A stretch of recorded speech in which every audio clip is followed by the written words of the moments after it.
Good morning, good morning, good morning. Happy Wisdom Wednesday. Get some, share some. Hello, everyone. I'm Dr. Wanita Mercer. I'm the founder and chief heart leader at Lead My Heart Executive Coaching and Consulting. And I am just so blessed to be here with y'all this morning. Thank you for joining in. Thank you for just sharing some of your precious, precious time with me to learn about DEIB. Or to just check in and see what's going on. Maybe you're scrolling, you're like, let me check this out. Thank you for joining me. What you who just might be scrolling by, you're watching the second episode of the series called Fostering Unity in DEIB.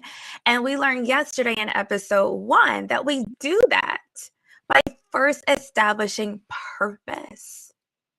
Because it's that purpose that unifies us. It's purpose that says you belong at the table. It's purpose of why we're doing what we're doing and for whom we're doing it for. Our customers, our clients, that dictates what kind of diversity we need. And we're going to talk more about that today. So thank you for joining me. So you know what I want you to do, okay? I want you to tag and share. Tag and share. Tag who? Tag your coworkers, tag your supervisors and leaders, tag your family members, tag your friends, tag people you don't like. Just tag, okay? They don't have to know which one they are, okay? It's okay. But tag people that you want to see this, because y'all, this is good stuff. This is good. Don't always share the good stuff, right? We share like the funny stuff, or, and I'm a little funny. I can be funny, but this is stuff that's going to be impactful and to help you become everything that God has called you to be as a leader. I don't know why I'm out of focus. I'm hoping that it adjusts in just a second. There we go. I was like, maybe I can help it. And then share it. Share it on timeline, share it in some group that you know that this is going to be. Who needs to learn about DEIB? Everybody, okay? Because we exist to live in community with each other. We are all connected, and DEIB has everything to do with how we interact with each other, okay? And how do we work well together? And we all need to know how to do that better. Also, those of you who are watching, on the Facebook pages or LinkedIn, if you're not already following the page, okay, go ahead and hit that button to follow and like. If you're watching on YouTube, hit that subscribe button. And then you know what I want you to do too? Ring my bell. Yes, I want you to ring my bell. Okay. Why? Because I don't want you to miss any of the good stuff. I don't want you to miss any content that's going out on the web to help you, okay? Be everything and to do everything that God has called you to do. So that's the business, all right? We took care of business.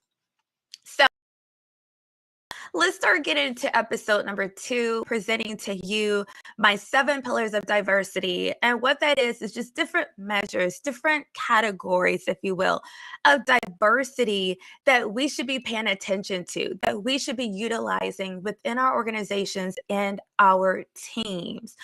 I want to be clear that when I say organization, I'm talking about the body. The Bible refers to the church as the body of Christ and saying that we are all members. And I want us to take that same approach when it comes to our organizations, when it comes to our businesses, when it comes to a fellowship of people that we're bringing together. Whether it's your Facebook group, whatever it is that you're doing that brings people together around a cause, a purpose, a mission, that is a body. And every person within that fellowship is a member, okay? And it serves a purpose, just like our hand serves a hand purpose. Our feet serve a feet purpose. Our eyes serve an eye purpose. And our eyes cannot be our feet. Our feet cannot be our arms.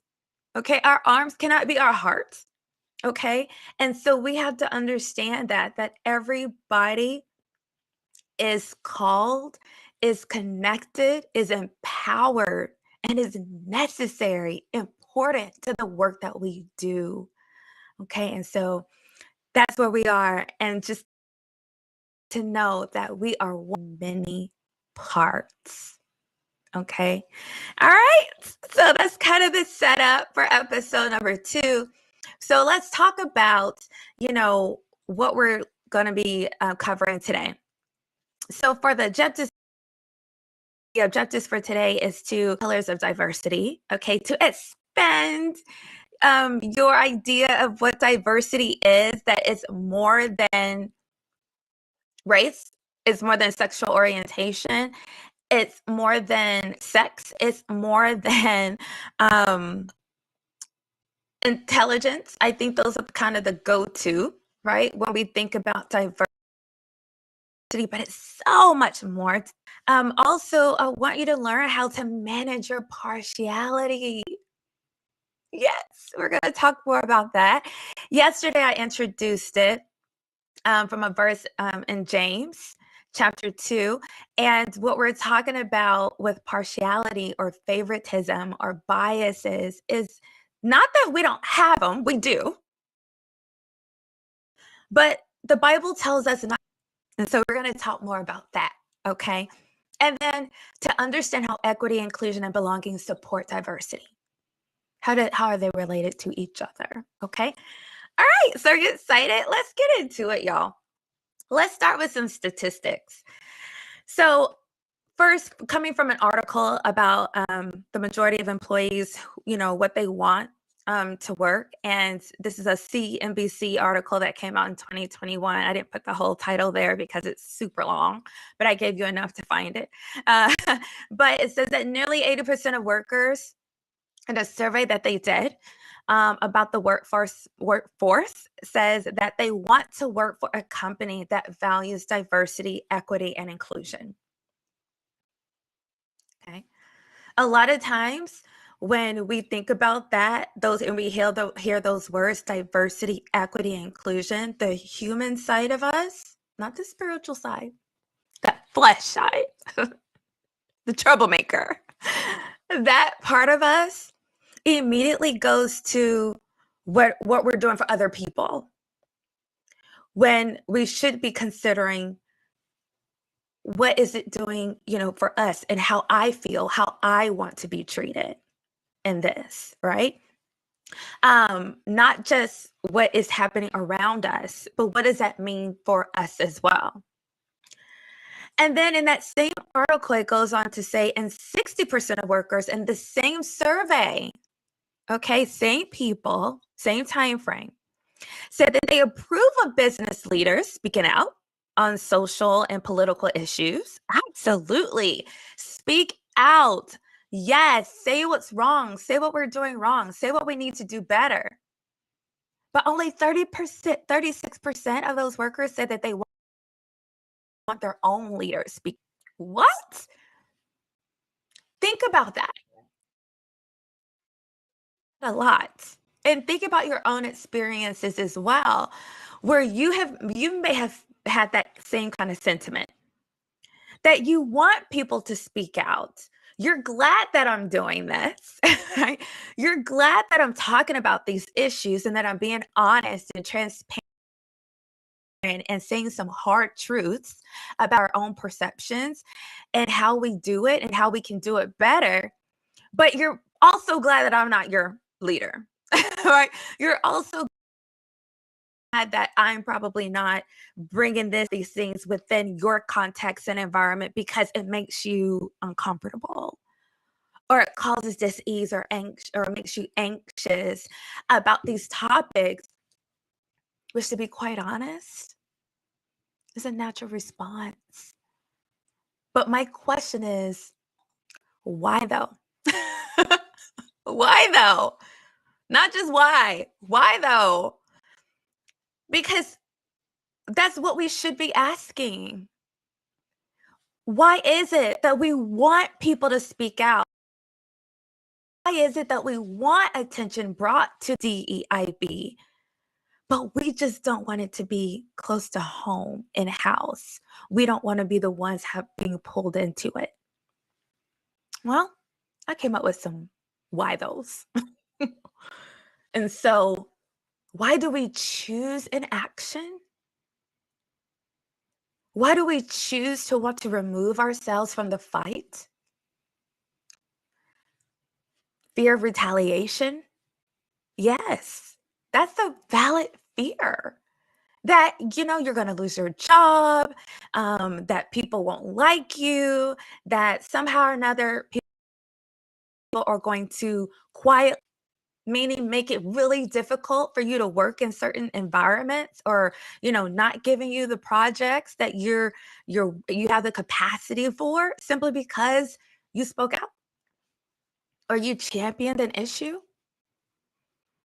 Maybe it's because also power dynamics, that you don't feel like you have the authority or the power to address certain issues.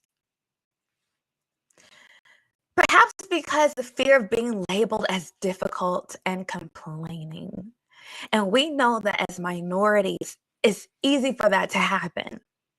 For us to be labeled as the difficult ones, the challenging ones, oh gosh, and then especially as Black women, that whole label of the angry Black woman, when really we're just trying to exist in our own skin and be comfortable with that.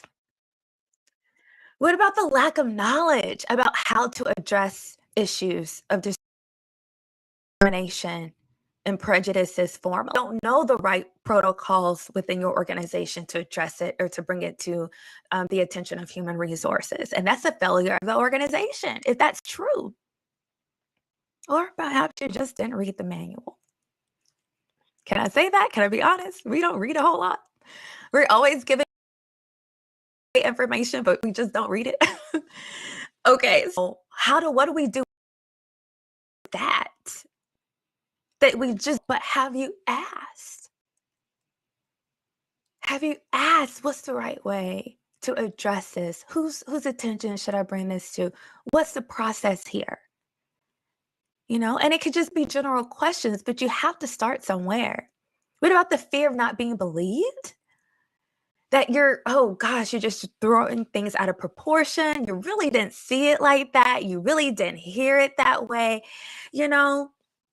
Maybe you're just overreacting, because of some terrors and traumas that you've experienced. Maybe it really didn't happen that way. Or maybe it did. It happened exactly that way. And it still warrants a discussion. Even if your perception is off, it's still valid and warrants a discussion about what led you to feel the way that you did. What about the normalization of discrimination? The normalization of jokes, inappropriate jokes, and storytelling. What about the normalization of that? Oh, it's just the way, it's always who they are. It's always been that way, and we're okay with that. No, we can't be okay with that. We have to be disruptors to what is considered normal. Mates. I've been a disruptor since preschool. Ask my parents. I've been a disruptor since preschool. Injustices I saw, I really did. And I know you might be saying, she didn't see it that way. You don't believe me? Are you saying you don't believe me? True, it's true. I've been a disruptor since I was a child. Having a voice for people who didn't have the courage to speak up for themselves. Even if it didn't happen to me, it did have to happen to me. All I had to do was see it, and I spoke to it because it mattered. And I'm not going to cry on this live stream today, but sometimes if we're honest, we don't care enough, and we should.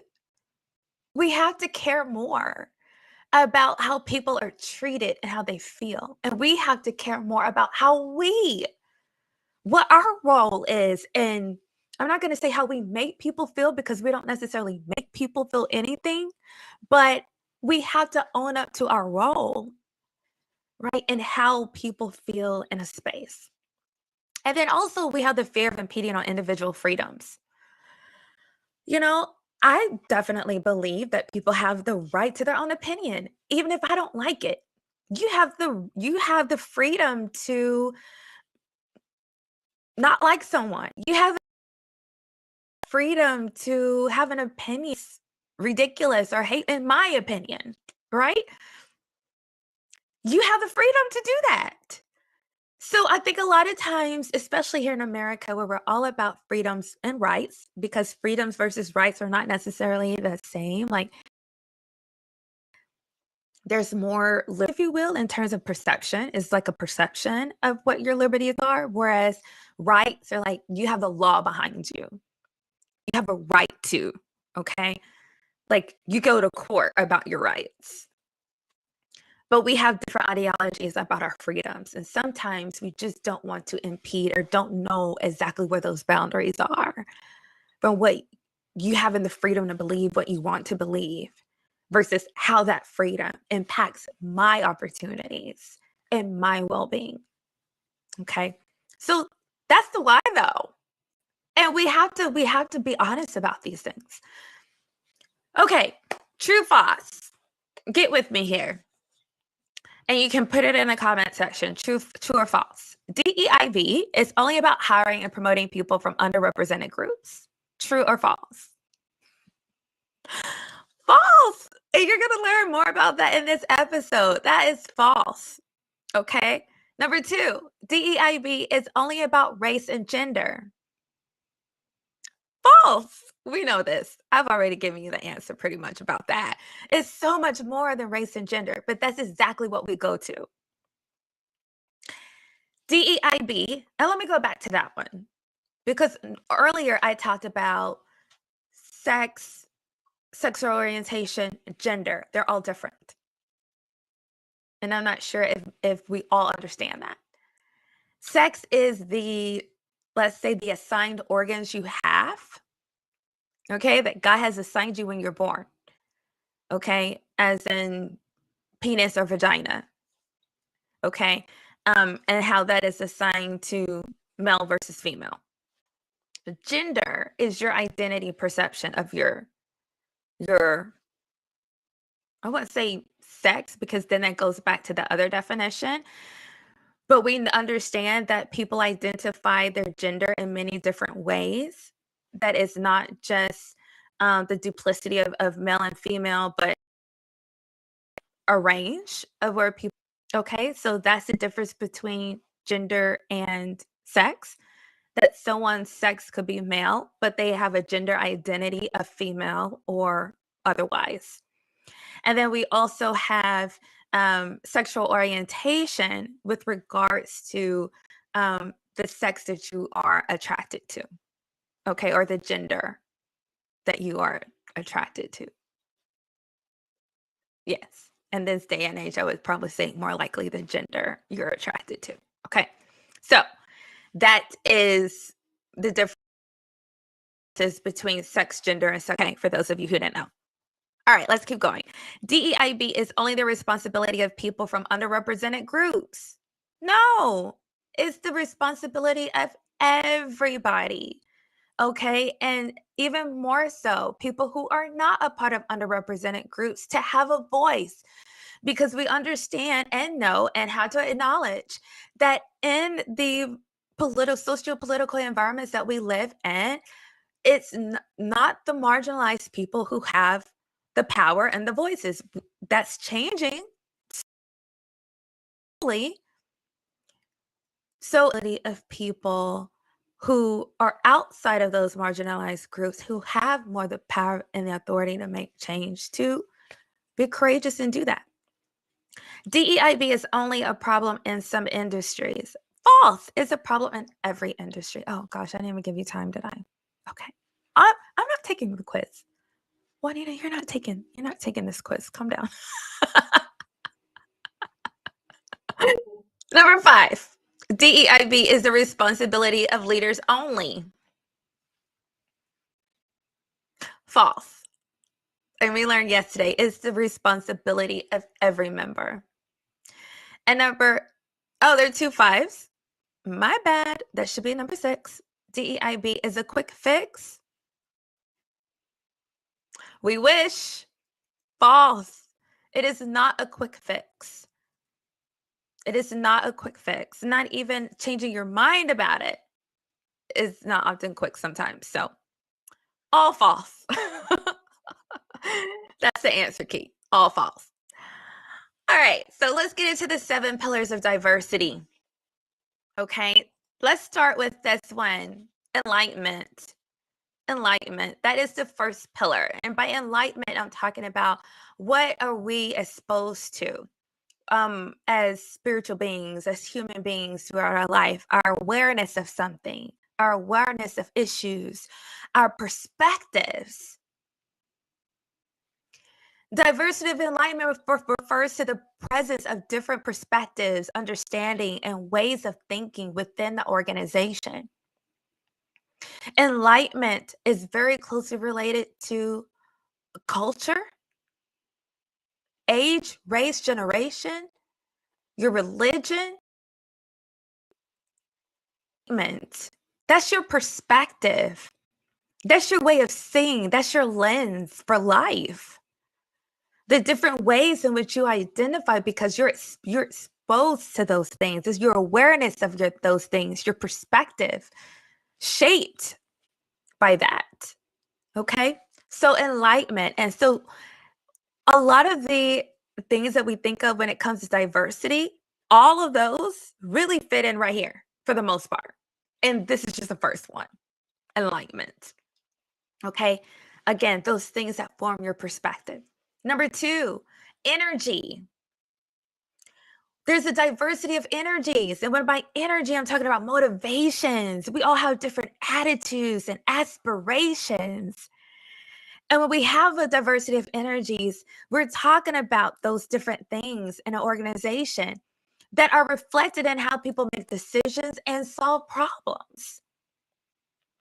And we have to understand this as leaders, and even developing our leadership qualities and understanding that people are motivated differently. They're not people most of the time will not be motivated by the things you think they're motivated by unless they told you they're motivated by those things. You can't make assumptions about what people are motivated by. You need to get to know them. You need to ask them. And then that's how you lead them.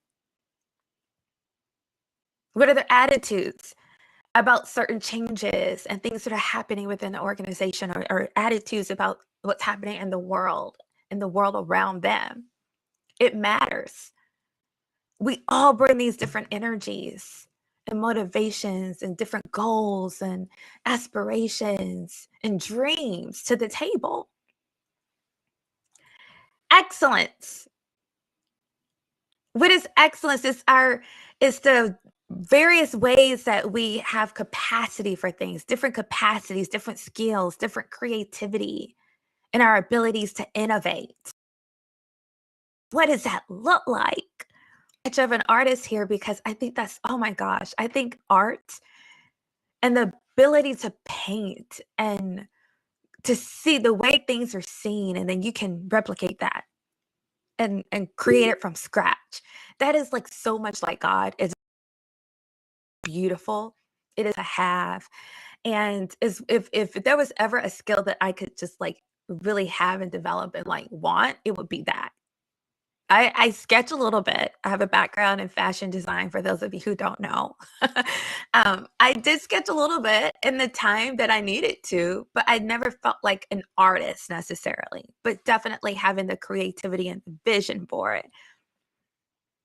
But when we bring these various demonstrations of exceptional achievement or performance in something that is characterized by high quality, skill, and dedication, what can't we do? What can't we do? different experiences, different journeys, different backgrounds, lived lessons. Lived lessons. And what is the importance of a lived lesson of experience? Is that that's where empathy is born rather than sympathy.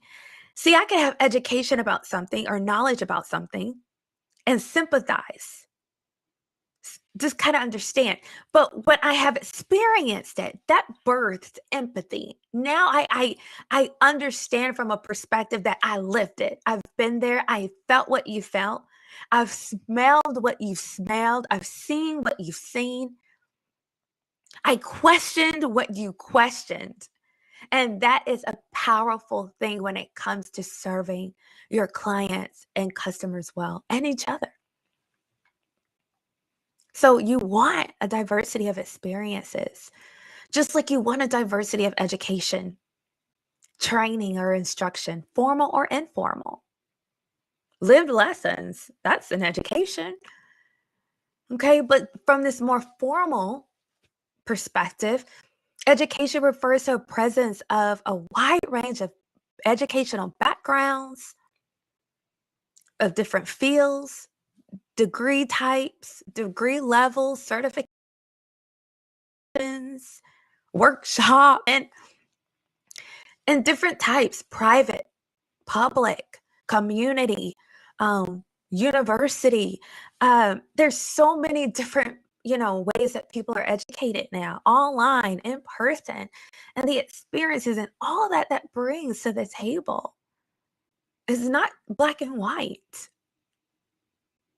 And so having all of these different types of education at the table, you can do great things. As well as having a diversity of ego. Now, ego, that word gets a bad rap, but I'm going to clear that up today because ego is not typically what we think it is, okay? Ego in psychology and philosophy fields refers to how we see ourselves. It's our self-concept. It's how we form identity, which then informs our behavior. And when we're talking about ego, we see it from three different perspectives: the id, the ego, and the superego. Now, when we're talking about the id, we're talking about our impulses, our kind of innate responses to things. But I also think of id as the thinking of the word idiot. Pardon me if you were offended by that, but that's how I remember the differences between id and superego is that id is like the idiot in us. We don't really think it through. We just react. We just act. We haven't sought wisdom. We haven't prayed about it. We just reacted through instinct. And sometimes that's good. If our adrenaline is rushing and like someone's after us and we're trying to run, right? You don't want to stop and think it through. But other times we do need to stop and consider things before we react. But id, that's where that comes from. Whereas the superego kind of guides our morality and ethics in our decision making. How do we choose right for wrong? And I think about a superhero when I think about superego. Superheroes always want to do the right thing for the right reasons. Well, most of them.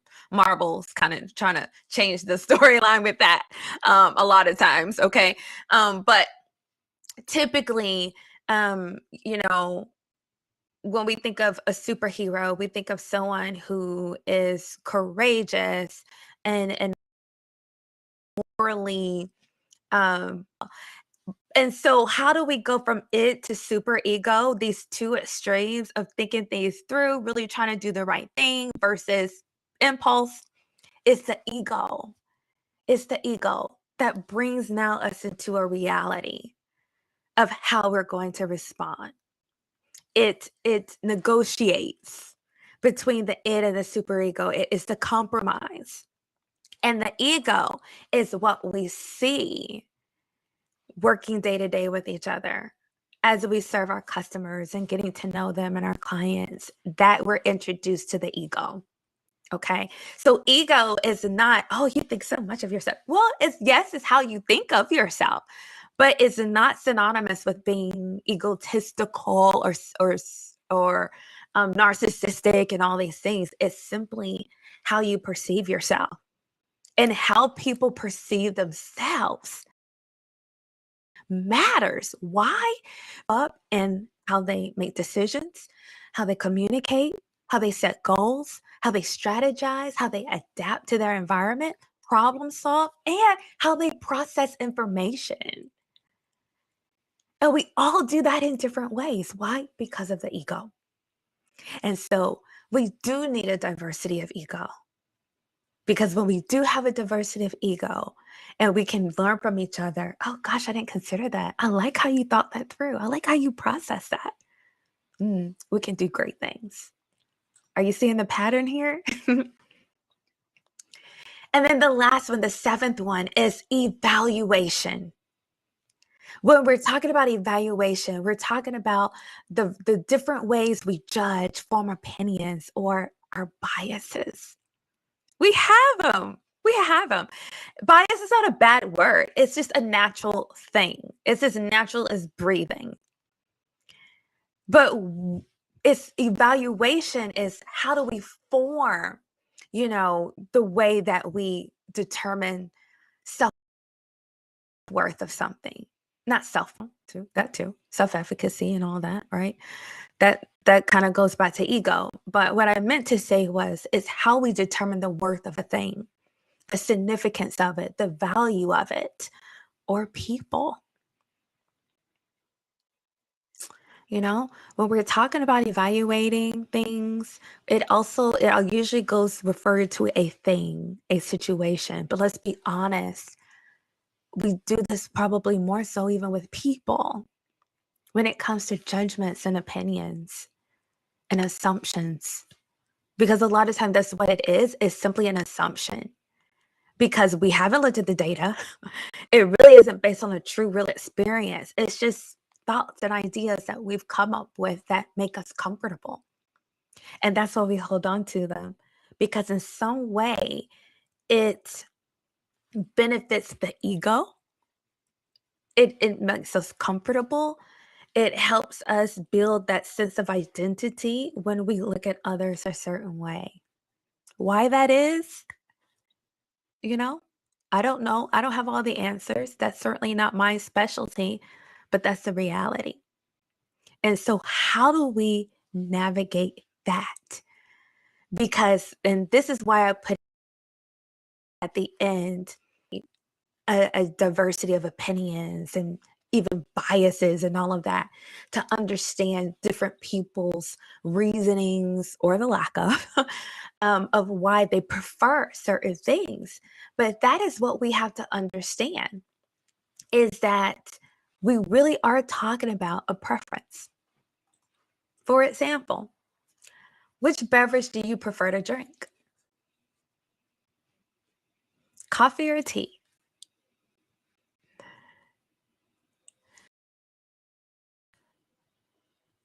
For many of you, one is said definitely coffee or definitely tea. For me, I have the sense of I drink both, and why do I have to choose, right? Why do I have to choose? You may feel the same way. I love both. I love to drink tea, and I love it hot. I love it with my honey and my lemon and, like, coming up with different herbs and spices. But then when I need that boost, when I just want something, like, good and warm, I love coffee too. I also like both of them iced. But then you have people that will say, "Tea? I would never drink coffee. In fact, I don't even like people who drink coffee," which is crazy, right? But then you also have people who drink coffee, they're like, "Oh, tea. Oh my gosh, why even bother with tea?" And the reason I'm using this as an example is because what can start out as a simple preference now becomes some attitudes and biases that we even attribute to people who drink those things. Which pie do you prefer to eat? Sweet potato or pumpkin? Now, there's some people that want to start an argument and get ugly with people about their preference.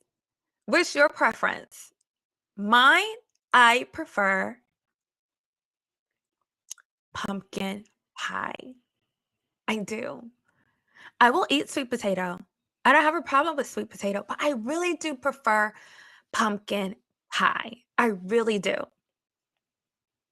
I'll go along with sweet potato, but I really do prefer pumpkin. I love the spices. I love everything about it. Okay. So for me, going between the two is not a big deal. But you've got some people, who are like, never would I eat a pumpkin pie. Absolutely not. RW, I see you. Yes, tea, sweet potato, I got you. But you're saying if you're hungry, you're probably going to eat that pumpkin pie, right? Okay. On which coast would you prefer to live? East or west? Think about that. Okay, are we talking East Coast, DC, New York, Maine, Maryland, North Carolina, South Carolina, or West California? Okay, all these places, beach and sunny and which one do you prefer? For me, to prefer to live, it depends on so many different things. So, RWSC, you saying east. For me, I think I would go with, let's see, it just depends. Like, how long do I have to live there? you know? Um, for me, it's like going through this whole like process of why. I need to take a step back and think like the purpose there. If it's just tired, I'm going to the West Coast because I love the beaches, I love the weather. But if it's for work, like if I'm really in my element and really trying to like get out and build relationships like that, I'm probably going to be in the East Coast. But people have different preferences for different reasons. Okay. Then you have people that would say, make it about not just the opportunities, they would make it about the people. You can make it about the weather. You can make it about the food. But the point in this example is that you could come up with many various different reasons, that so many diverse reasons or ideas and perceptions as to why people would choose either one.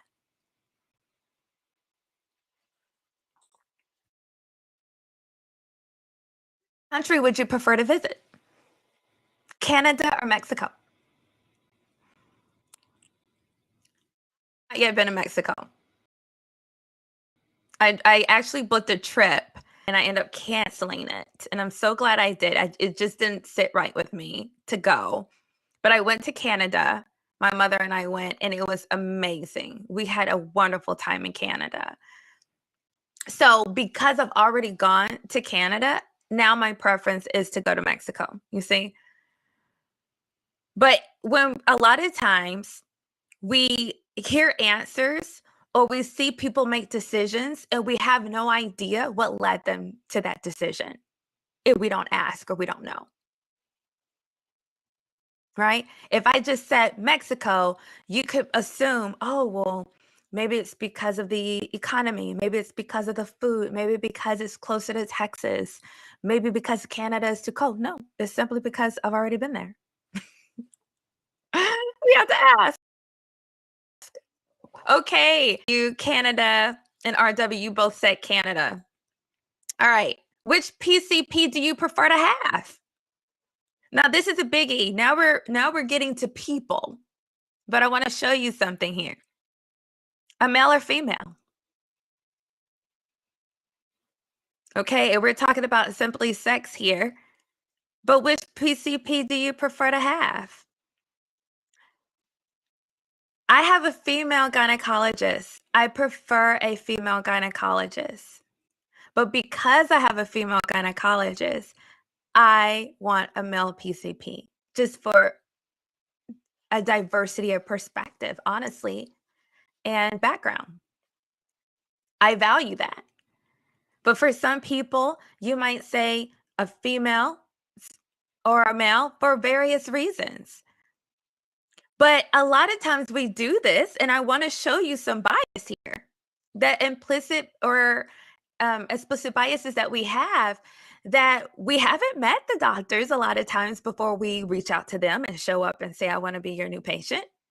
We're just going based on our background, experiences, things that we like or don't like, or things that we assume about each one of them.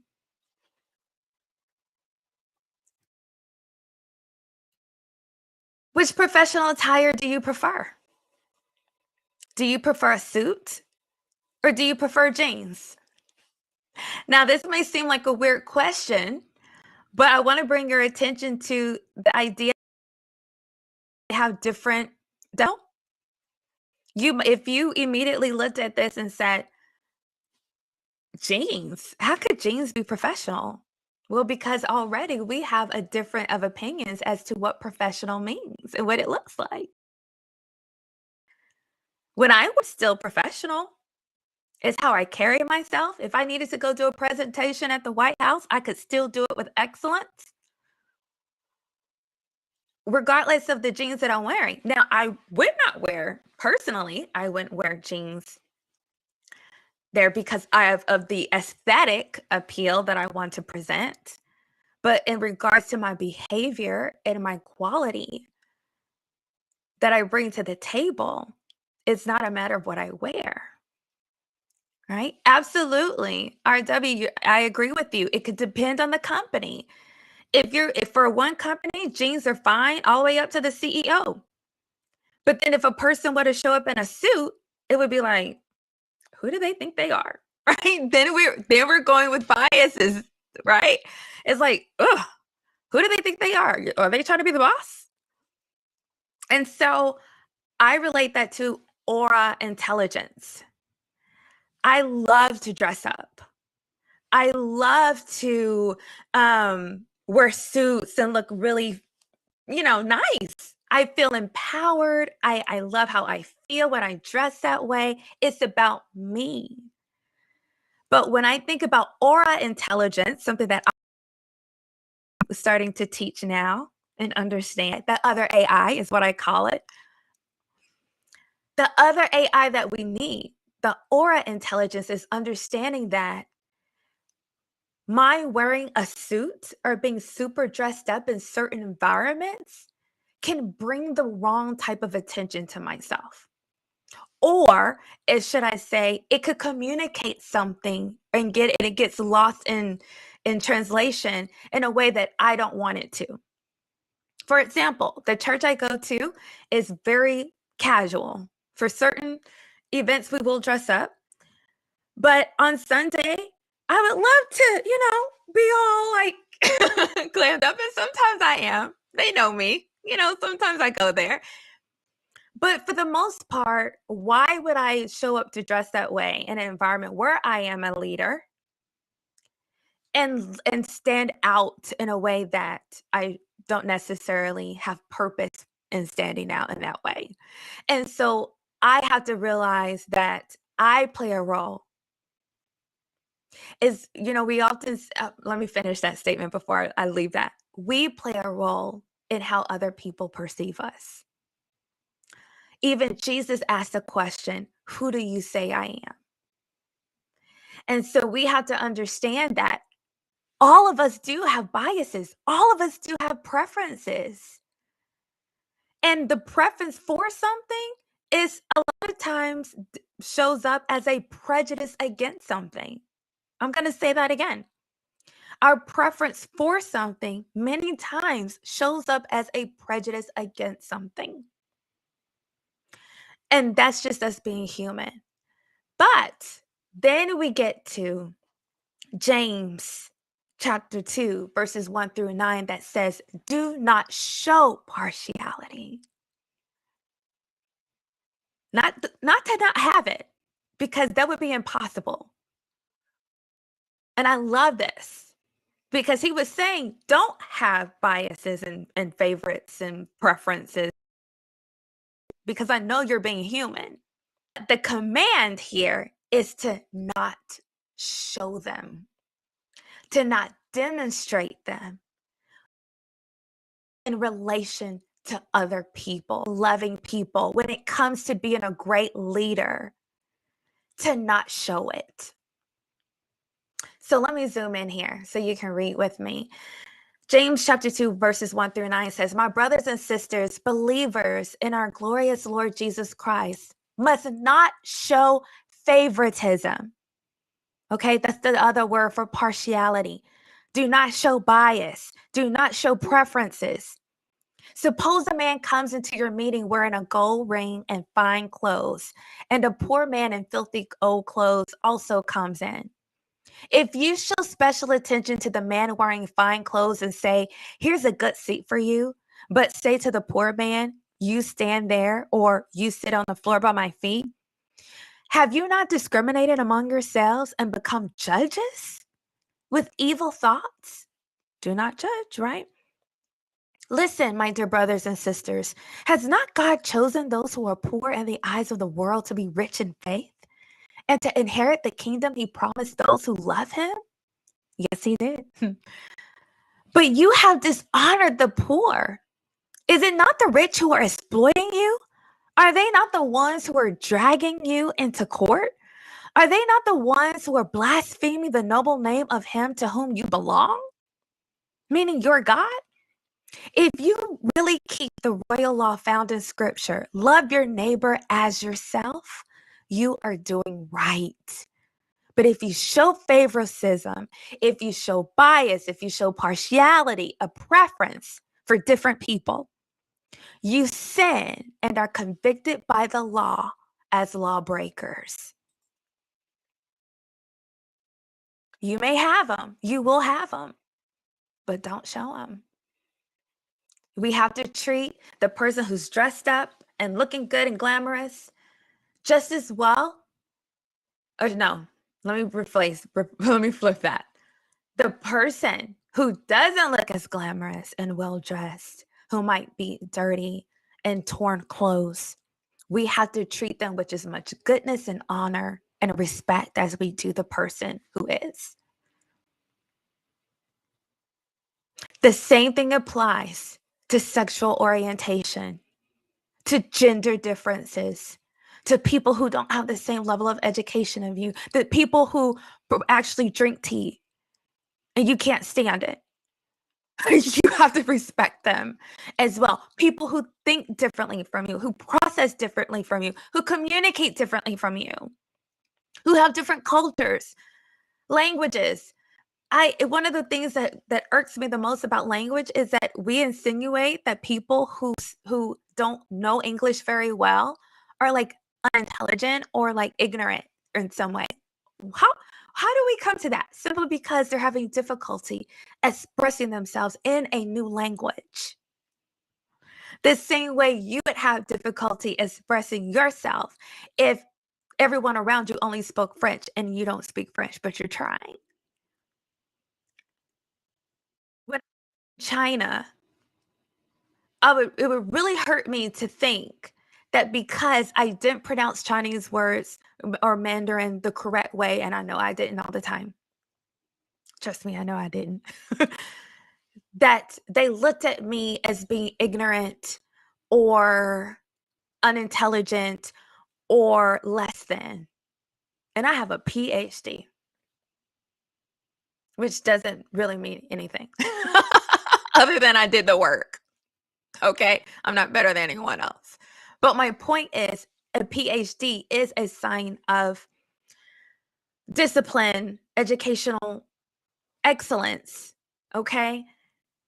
But because I'm stuttering and tripping up over Mandarin, you think less than me. We can't do that. We can't do that. And so we have to check our own partiality. And how do we do that? Number one, pray. Pray for God to give you the heart to love people and to see people the way they deserve to be seen. To see them as Christ sees them, the one who died for them. even in their sin, even while rejecting him, he said, "You are worth dying for." And if Christ can lay his life down, give his life for people while being rejected, while being spat on, while being ridiculed, and say, "You're worthy," who are we, because of our preferences or biases or partiality to certain things or in characteristics, who are we to say or and to treat them as such? So we have to pray and ask God to help identify those areas where we're showing these things, and even where we have them, in hopes that even our mind will change about some things. Number 2, reflect and examine. And as believers, as heart leaders, because as heart leaders, we know this is a God thing. We're not called to leadership on our own, but it is a God ordained thing. And we have to understand that as leaders, we're called to lead everyone who has been able because of purpose. You won't like their lifestyle. You won't like everyone's sexual orientation. You won't like the way everyone chooses to do their hair. You won't like the way everyone chooses to dress. You might not like the fact that I chose to wear white today. You might not like the fact that I straighten my hair. You want to see my big curly hair. But I hope you continue to listen and want to learn from me. Number 3, seek different perspectives. The fact that you're listening, mind is open to what I have to say, is you seeking a different perspective. And I pray it's not harmful to you. It's not harmful to you to receive a different perspective. And that's one of the things about ego, going back to ego, a healthy ego is when you know who you are, you know where you stand, but you can be open to hearing different perspectives and judge if you receive or not. That's a healthy ego. And that's what we're doing right now. Number 4, challenge your assumptions. Question, is this an assumption? Do I actually have facts or data to go with this? Or am I just like being childish about this? You know, we have to have those hard and challenging, difficult conversations with ourselves too. Like, where did this even come from? Is this valid? And then what about also number 5, practicing mindfulness? Like, in the moment, can you choose to make another decision? Like, can you choose that in this moment, gosh, I don't like what they're saying, but you know what? I'm going to choose to have the ears of Christ. I really could cut a fool and respond in a way that is off brand, that is not in alignment with the kind of way I want to lead. But I'm going to choose in this moment to be mindful, present, and just try to have an open mind. Number 6, take action. When you've identified, when you've examined, when you've challenged those assumptions, then what are you going to do about it? What's the point of all this reflection and you knowing what you need to change, what's not right, what's not in alignment with God's will and God's heart for us and how we love one another, when you come to that realization? And then number 7, have a heart to continue to want to improve. Desire that. And you're going to be blessed. You're going to be blessed, because what's gonna come out of, you putting these DEIB practices into place is better relationships, better teams, which is going to lead to higher productivity. You're being able to accomplish more, do more, have further reach. That's what we want. So that's from the individual perspective. Now, from an organizational perspective, corporately, how do we manage that corporate bias, those preferences that we have, if you will, as an organization, as a body? Again, pray.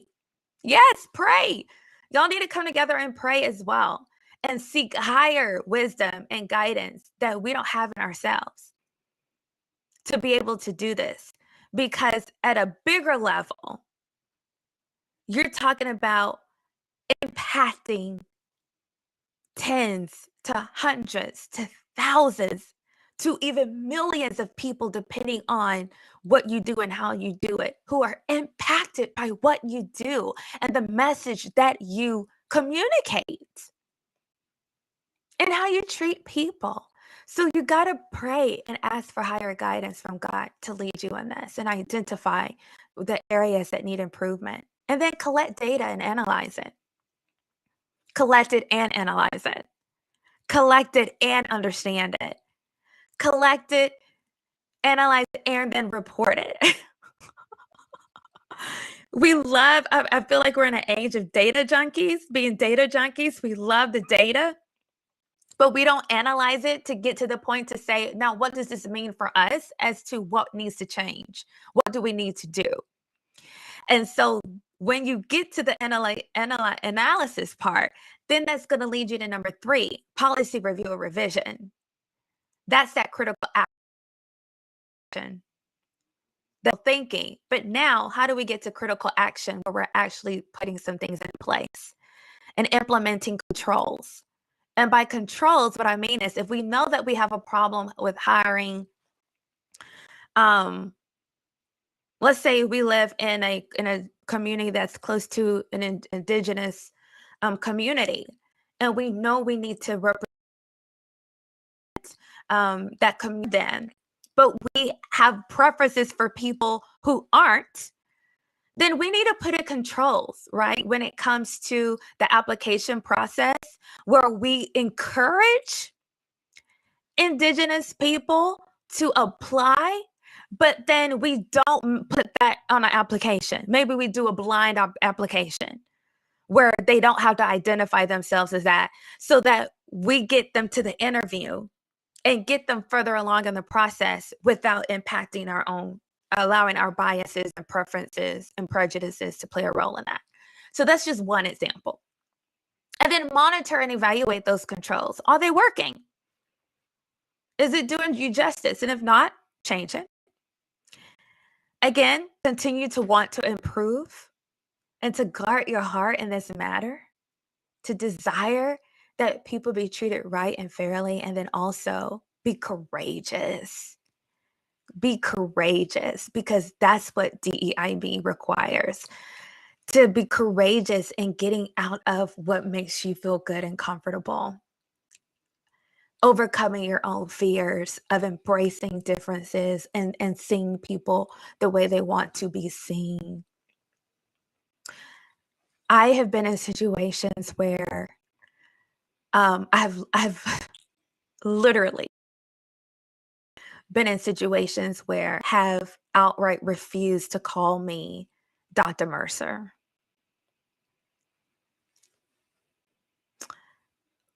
Because I don't know, maybe their own preferences, maybe they feel like they know me in a way that they don't need to.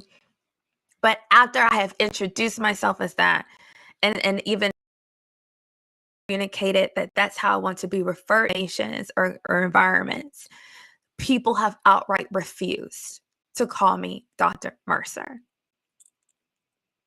Even after I said that's my preference. Doesn't sound like a big deal to you. But in the work that I do and the hard work that I've put into my accomplishments, and the fact that I'm still in rooms where I have to qualify my PhD, you know, they're white men who have PhDs or white women who have PhDs, and no one asks, well, where did you go to school? What kind of degree did you have? How long did it take you to get that? They don't get those questions. I do. It's like I have to, again, qualify myself for wanting to be called Dr. Mercer. As if, let me check to see if like you're worthy of that. Like I should really call you that. But with everyone else, you just assumed that that's just how it should be. And I use that example because I'm getting to I'm speaking to the issues that a lot of us have when it comes to people with different gender and their preference for he, she, they. I have my own biases regarding that. I can be honest and say that. Many of you may not be able to, but I do.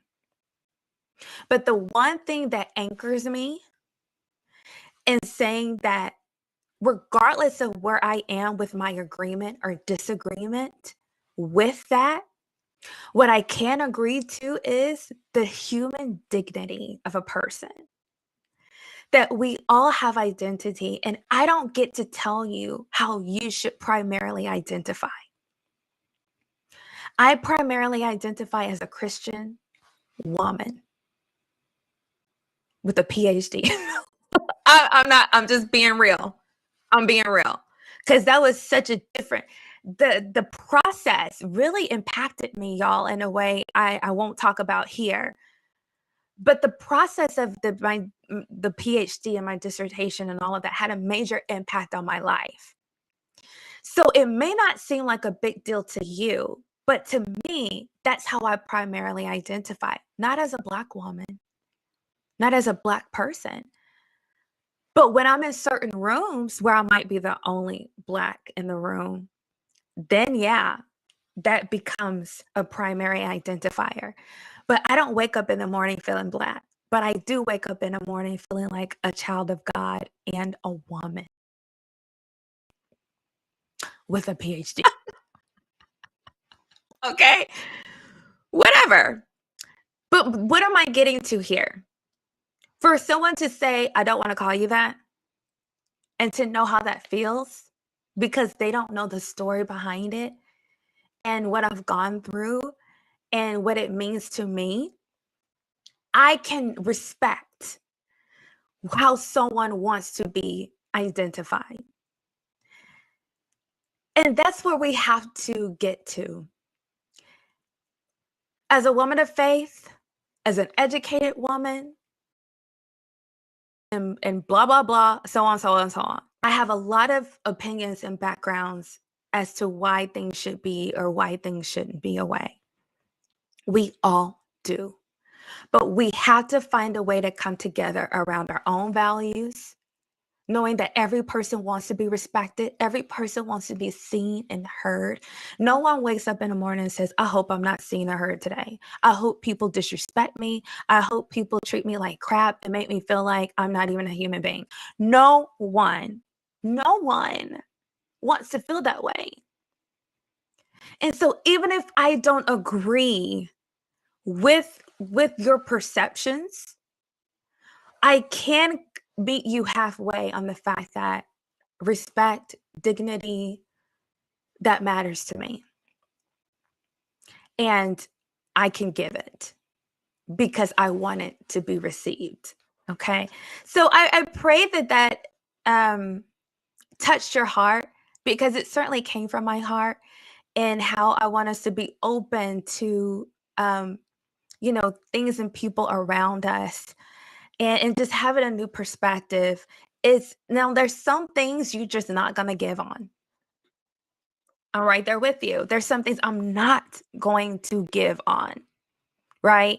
It's just such a core part of you, your belief system. You're not going to spend your life tiptoeing and walking around this or that. Some of you are feeling that way and you're saying that. I get that. But my issue is not your issue and your issue is not my issue. That you're not going to expand your capacity for, right? And we all have to be aware of that when it comes to each other. So we're getting to the end here. Equity. What does equity, inclusion, and belonging have to do with diversity? Well, it builds it up. It supports it. Okay, we talk about all diversity, But we have to realize equity is there to address those systemic issues of discrimination, bias, and disparities, and making sure that as we bring in diversity, that everyone still has the same access to resources and opportunities. Okay. Inclusion is there to support diversity by making sure that we have those, different perspectives and experiences, and that we integrate them into how we make decisions and solve problems, that people are heard. What's the point of having diversity if you're not going to welcome it, listen to the different perspectives, learn from these different ideas and life walks, right? And then belonging is there as a quality measure, if you will. That if you're doing diversity right, if you're doing equity right, if you're doing inclusion right, you're going to get that heartbeat that we talked about in the metaphor yesterday in episode 1. So if you don't know what I'm talking about, go watch it. But belonging, that's our heartbeat. It's our heartbeat. And so it's making sure that we're doing everything else well, that people end up with that sense of belonging, that sense of community, that sense of membership that we want people to have. Okay. And so how should we prioritize DEIB? You've mentioned all these different pillars. How do we prioritize it? I'm so glad you asked. That is a wonderful question. You start with the purpose of the organization. You start there. Why have you brought these people together? Who are you wanting to serve? What are you wanting to do? How are you wanting to serve them well? And diversify based on your mission to serve your customers and clients well. What do they need? And who's going to help you achieve what they need with excellence? That's where you start.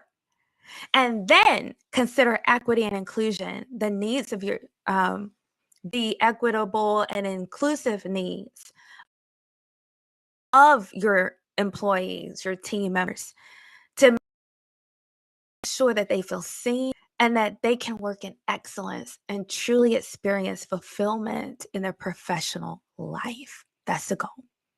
Okay. So that's how we should prioritize DEIB. Y'all, what did you think? We are at the end of this episode. Thank you for hanging in there with me.